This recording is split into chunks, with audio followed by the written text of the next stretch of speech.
mwaramutse mumeze neza mumeze sawa uri rwa rubuga rwanyu rwa ikaze space ni urubuga tuvuganaho ibijyanye no kwiteza imbere haba mu mibano canke ibijyanye n'uburyo bw'amafaranga ndetse no muri business. Rero uru ni urubuga notumira buri muntu wese umujene abari mu Burundi, mu Rwanda, Kenya, Tanzania, Congo no hanze bumva ikirundi kwijukira kuzaraba ibiganiro biri kuri ikaze space.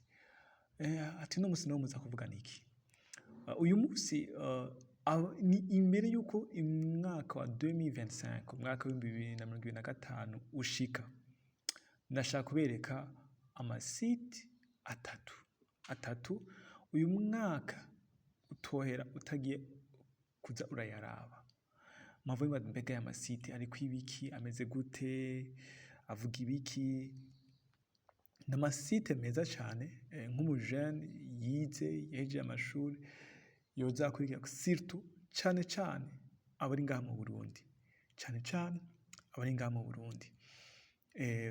Ndaza kureka imbuga zitandukanye ariko by'umwihariko muze kuziraba mwitonze. Ni imbuga zitatu ariko mushobora kwama mukoresha cyangwa mushobora kwama muvizita igihe cyose mwaba muvyutse, ugafata akanya ugiye ku murongo, ugiye gukoresha ya telefone yawe ugashobora gusura izo mbuga, ugashobora kuraba izo mbuga ibiriko bishasha, amakuru mashasha canke ibyo bashizeho bishasha, bakabyita amatangazo mashasha. Novuga urubuga rwa mbere ngenda babwire rwitwa Burundi Jobs. Uja kuri site cyangwa ukaja kuri Google ukandika westatu akaburungu Burundi Jobs akaburungu.bi hama ukarindira gato rukuguruka. Ni urubuga ruriko ibintu vyiza kandi bitangaje. Reka ndabivuge maze kuguruka. Murabona ni urubuga ruriko accueil, emploi, appel d'offres, article, recruteur, ressources. Ni urubuga novuga ruriko ibintu bijanye n'akazi, aho batanga ubuzi, ama appel d'offres, aho batanga ama formation. Ni urubuga kandi ushobora kubarizaho. Murabona ko bashobora kuguha assistance en ligne ako kanya, ari ikibazo ufise ukakibaza. Hama ruba ruriko ibintu bitandukanye, imyanya y'akazi urabona, donc aho bapostiye, aba bapostinze, donc ukabona ati ahantu barifuza exemple nk'umu responsable suivi evaluation, bakakwereka ni entreprise canke societe yashaka umukozi ni yahe, deadline igihe canyuma cyo gupostira ni ryari, mbega nihe, ni Bujumbura nihe, donc uraca bakwereka na lieu iyo post. Okay, urabona. Hanyuma ushaka ukiyandikisha comme ukazoronka cyo twita ama notification kuri site yabo, ukazoronka ama notification kuri site yabo. Hanyuma igihe ari nka offer ushaka kuraba canke imyanya y'akazi ushaka kurabamwo, igihe wakritse nko kuyambere igihe ndiko ndabereka, uramanuka ukaraba titre y'iyo ntuze y'iyo offre, ukabona ni d'abord ubona ko Livia ni entreprise. Hanyuma projet yitwa Eco Slick, donc lieu de travail Bujumbura avec déplacement à prévoir sur toutes les zones du projet. Urabibona, mu superviseur, chef de projet, lieu de contrat, une année renouvelable. Urabona, donc urashobora gusoma ibintu vyose biba biri kuri iyo ntuze, kuri iyo offre. Okay, ukabona navuga ama critères akenewe, ama qualification et compétences byose biba biri muri. Donc mani majambo ya offre wari gusoma ugiye kurondera ahantu runaka kuri Burundi Jobs nka yose bayiguterura akayigushirira. Ubu urubuga atari rwiza rwo gushobora kujako. Ni urubuga rwiza nk'umujene akeneye akazi ashobora kujako.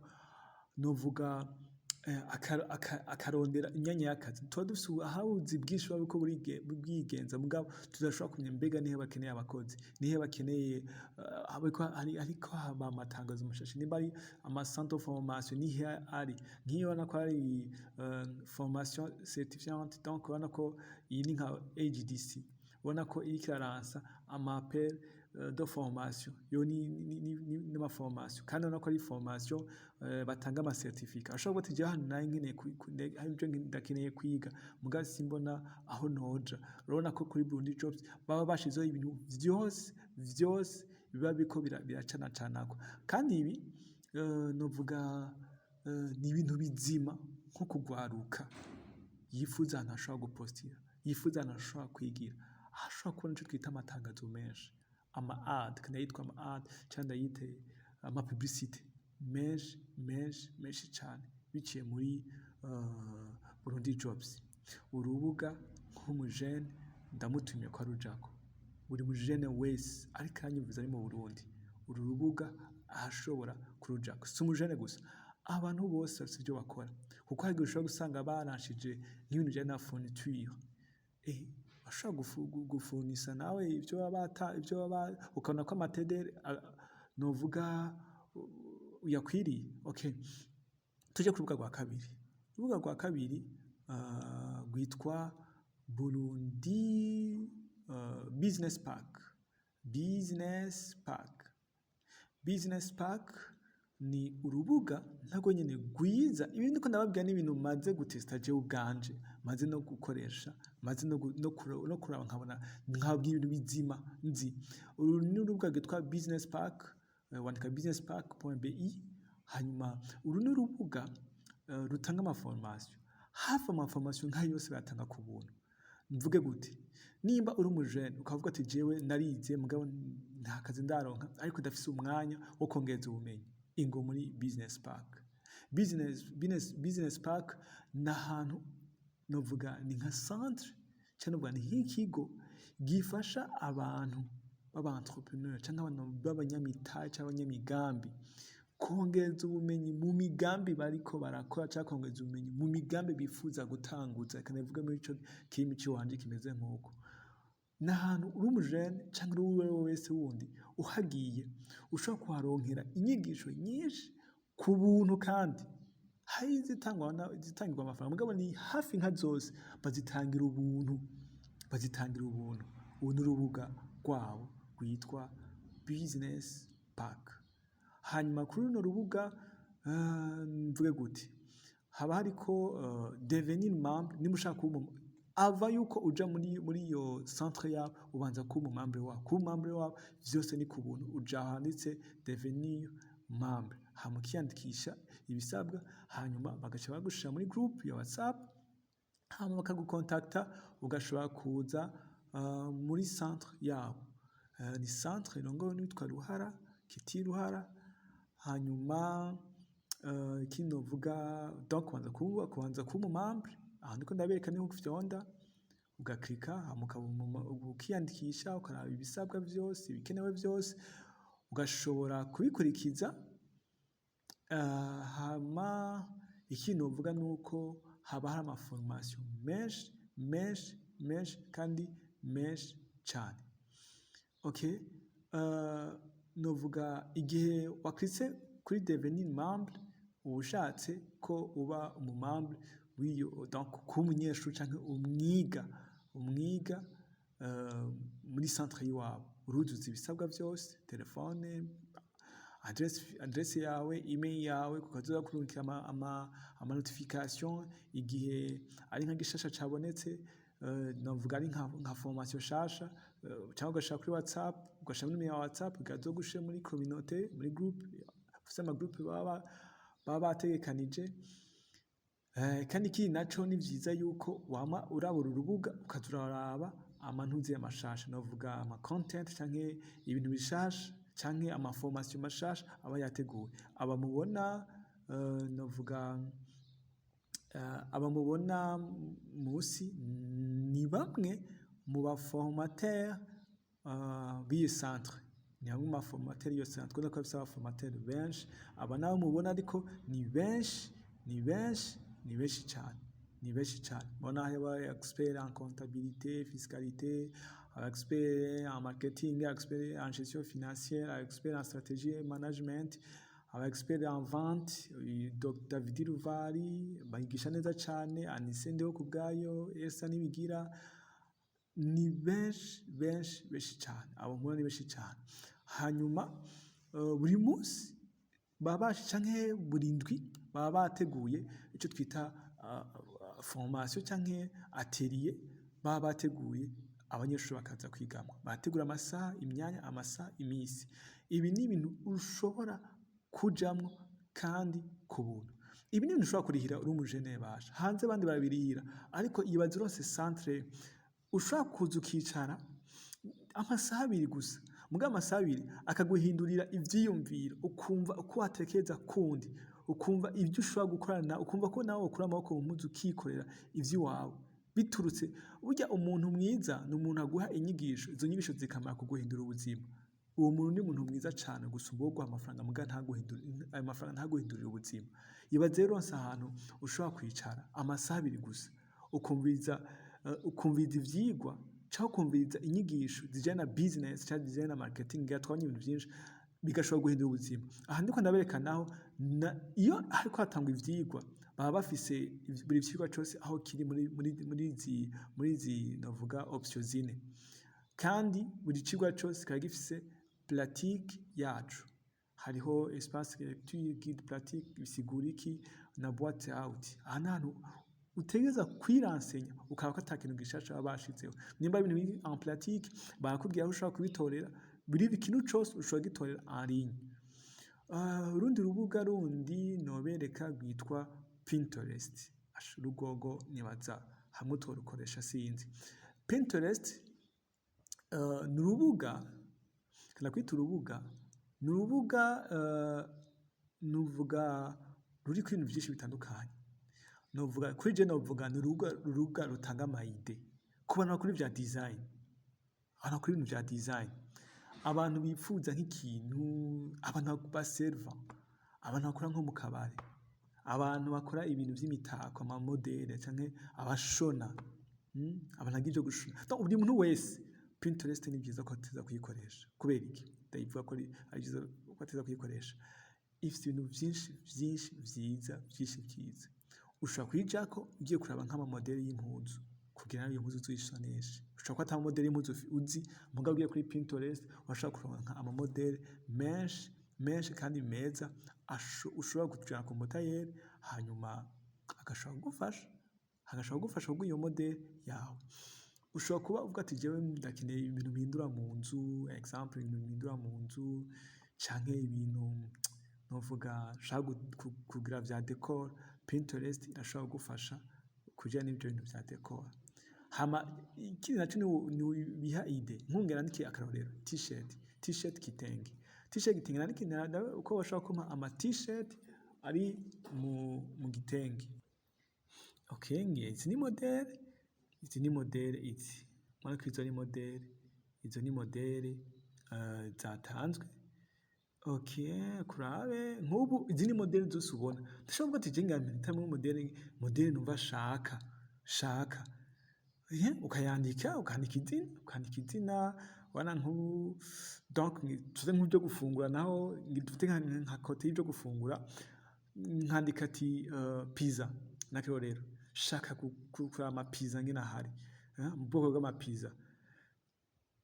Aha ndashaka ubwoko bw'ama pizza, nimba nkora nko mu gikoni shaka kuraba irosete ngene imeze, kugenze ndayisubiremwo, mbega igizwe n'iki, ikozwe muki, igizwe n'ibiki. Donc iyi ni pizza, none ko ari pizza ndiko nandika, ndiko ndarondera. Iyo nk'umuntu akora muri cuisine, nk'ahantu mu kabare runaka canke muri hotel runaka, ashaka kubatekanya kuri Pinterest ndabe ubwoko bw'ama pizza. Okay? Umudesigner ashobora kujengera ndabe ama flyers. Flyers meza ntukoresha, ndabe amayide abandi ide ngine bakoresha, ko iyi iguha igicapo c'ivyo bifuza muga vyakozwe n'abandi. Ubona ko yana amayide ashobora ati mbega nkore flyer zimeze gute, ubwo sinokora flyer zimeze nk'uku ukayisubiramo. Ushobora kudakoresha ino design bakoresheje, mugabo urabona yuko iraguha igicapo ca ya design wifuza. Iraguha igicapo ukavuga ati okay, iki gicapo reka ndagikurikize ndabe ko iki gicapo nogishobora. Iyi ni Pinterest, ni nziza cyane. Tumira gukoresha cyane Pinterest, ko Pinterest ndayikunda cyane kubera hari naje igihe nshaka gukora nk'ikintu canke ikintu nshaka kugura canke ikintu nshaka gukoresha kuri jewe, kavuga nti ndabe ide kuri Pinterest, ndabe yuko yompa ide y'ico kintu. Nk'ubu reka ndabahe nk'ide imwe nigeze kwiyumvira ku bijyanye n'uburyo gusiga nk'inzu, nkandika painting ideas, nkaca ndaba nk'amamodeli y'ibintu byo gusiga mu nzu. Urabona ko irashobora kuvuga ati okay, wo mu nzu hawe washobora kuhagira ino couleur imeze uko, nkaca ndondera couleur nziza yomfasha, nimba ari couleur yo muri salon, nimba ari couleur yo mu cumba, nimba ari couleur y'ahantu runaka.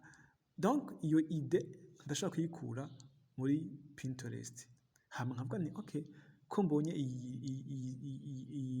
iyi couleur, iyi color, iyo couleur, reka ndabe ngene nko ku mufundi ndabe ko iyo couleur canke abantu basiga, ndabe ko iyo couleur ashobora kuyisigira imeze nk'uko, nkatwara ifoto. Iyi rero turabona ko ari ama home studio canke home maison, bijya bintu bashira inyuma donc ni design y'amasaho, ubona ko design y'amasaho. Iyi ni design nawe ushobora gukoresha. Ubona utu tuntu tw'inyuma ni utuntu ushobora kugura, batugura nko mu Burundi muri Asiatique kwa Muco shop bazigura, canke muri hari n'ahandi henshi muri Asiatique ushobora kutugura. Ushobora kuvuga ati iyi model ndayishaka. Ndabahe iyindi ide ya nyuma, iyindi site ya nyuma ushobora kujako niyitwa Canva. Iyi Canva rero kandi bivuga ko vyinshi cyane, kuko iyi byo nivuga ko birarenze.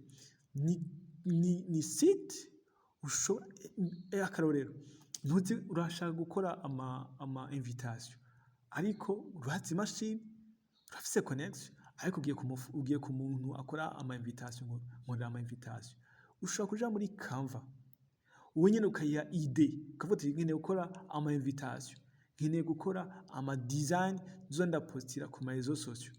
Canva niko kazi kayo. Canva irashoboye kuguha ama ide meza yo gukoresha, ama ide meza. Irashobora no guha akazi, kandi ivuga uko iyi irashobora guha akazi. Wari uzi ko ushobora kwitwa umu designer kandi utazi gukoresha Adobe Photoshop, kandi utazi gukoresha Adobe Premiere Pro, kandi utazi gukoresha Adobe Illustrator n'izindi zikora ama design, ariko ugakoresha Canva? Wari ubizi? Rero Canva ndayikubwira yuko nzi yuko ifise ivyiza vyinshi byo gushobora kuyikoresha. Rero Canva, kamvuge nimba uzi kumaze gukoresha cyane telefone yawe, nimba uzi ko ukunda gukoresha cyane imashini yawe, nimba uzi cyane ko ukunda gukoresha novuga donc muri ufise connection, iga gukoresha Canva. Iri gratuit, wandika canva.com, ukora ama design ifise million y'ama design, cyo twita ama modele kuri Facebook, ama modele yo kuri YouTube, ama modele yo kuri Instagram, ama modele yo kuri TikTok, ama modele yo kuri LinkedIn, ama modele yo ku mabaniye canke navuga ama Canva yo kuma YouTube, sivyo?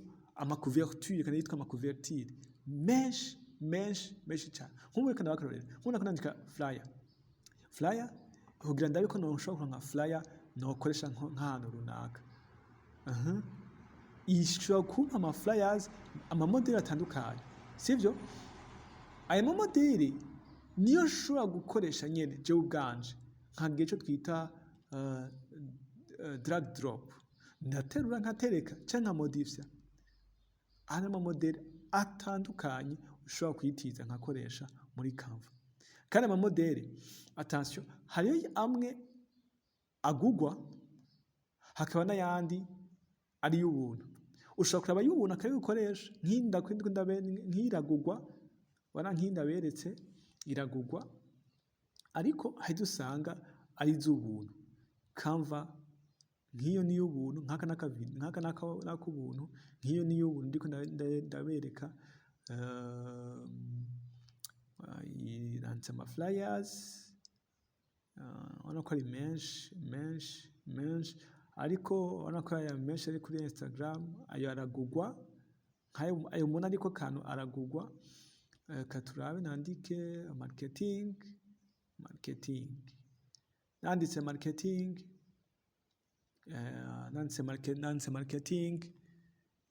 naho nyene ni nyinshi, ama modele menshi cane. Nanditse marketing, haca haza ama strategie nk'ibyo ngo strategie réseaux sociaux, n'amakuru aba ari en PowerPoint, aba ari amakuru ari muri PowerPoint. Nk'ibyo mubona binini byanditse ko marketing strategy, aba ari amakuru ari muri PowerPoint.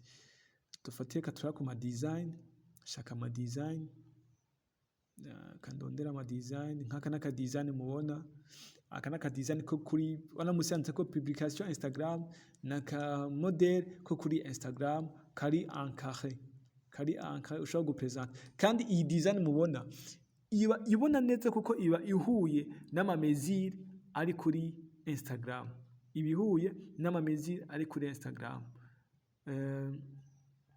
Reka ndabereka iyindi bisa ko yo ya nyuma, nabwiye zitatu ariko reka nabongera imwe yitwa ChatGPT.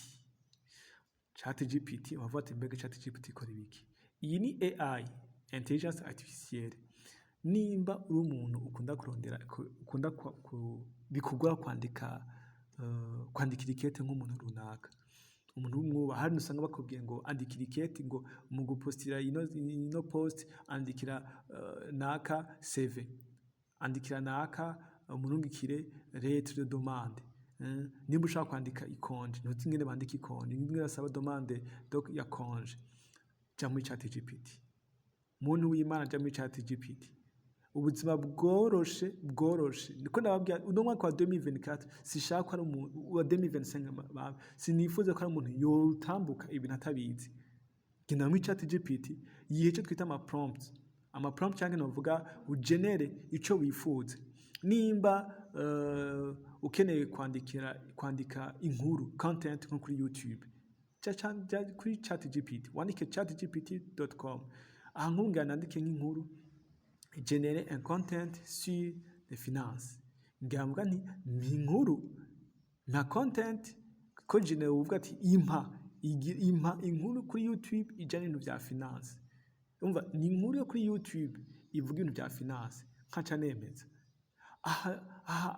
Ndashobora guca ndindirika ama ya nkuru, kama inkuru, okay, irampaye titre ivuga ngo Astuces pour gérer vos finances et atteindre la liberté financière. Ibi mbwira ati wowe titre uza gukoresha, iyi titre mubona ni titre iba yagize généré. Je wa mwanya kwiyumvira iyi titre nza gukoresha, yo yampaye titre ati okay, wowe kuva ku mwanya w'ubusa gushaka umunota 1:30 uza kuba uri kuravuga aya majambo: salutation, charisma et présentation des sujets, l'importance et gérer finance, n'ibindi. Ati kuri section ya mbere kuva ucuvuga ibintu bya budget, ya kabiri épargne automatique. Donc yampaye urugero nza kubikoresha, uburyo nza gutegura iyi nkuru. Kandi ikinyereka yuko uyu mwanya iza kumara iyo nkuru yanje iza kumara umwanya wa 20 aya amaze kumpa ide. Je mu majambo navyutse, okay, simuri ico nokora, inkuru ivuga kubijanye na finance, mugabo nk'umuntu wo kuri YouTube. Okay, icimo inkuru hama nanje nkaca ngirane, nkaca njaho ndiko nandika ngaha ndiko nandika mu Kirundi, ndabiko mu Kirundi bishobora kubishobora ma ingero ya content nokora kuri YouTube. Okay, sujet, comment gérer, murayibona kiba mu Gifaransa, iri abona ko ngatakiru kwandika mu Kirundi, si urabona ko bigoye. bisigura ngo iyi ni inkuru ushobora gutegura ukoresheje ururimi rw'igifaransa. Iyi ni inkuru ushobora gutegura ukoresheje ururimi rw'igifaransa. Okay. Katurabyitanga. Kasubiremo ndabe generate content YouTube in Kirundi. Generate content YouTube in Kirundi. Okay, voilà. Ngibi ivyiyumviro vya video ushobora gukorera kuri YouTube mu Kirundi. Insanganyamatsiko, uburyo bwo gucungera amahera uko ariyo kose no kubika amahera buke buke nk'umukozi yigenga.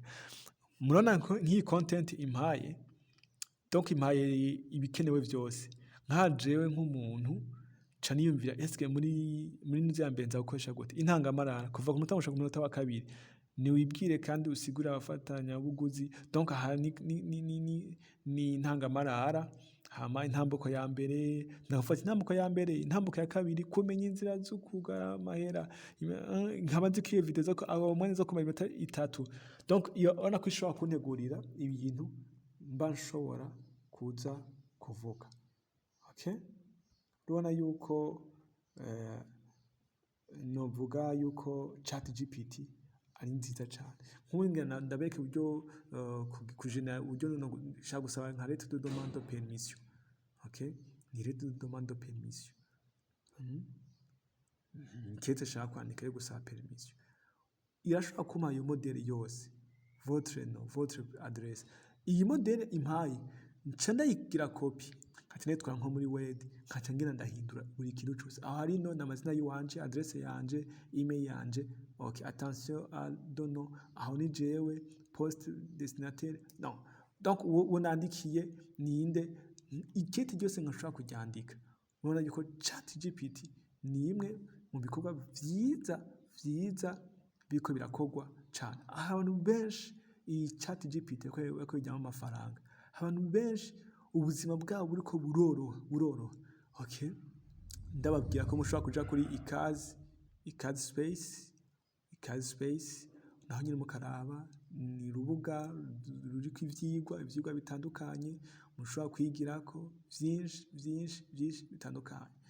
Ndababwira mukomeze mugira subscribe kuri no chaîne ya YouTube. Ni chaîne nziza izo zirabaha ibiganiro vyiza bijanye no kwiteza imbere, bijanye na business, bijanye na entrepreneur mu buryo butandukanye.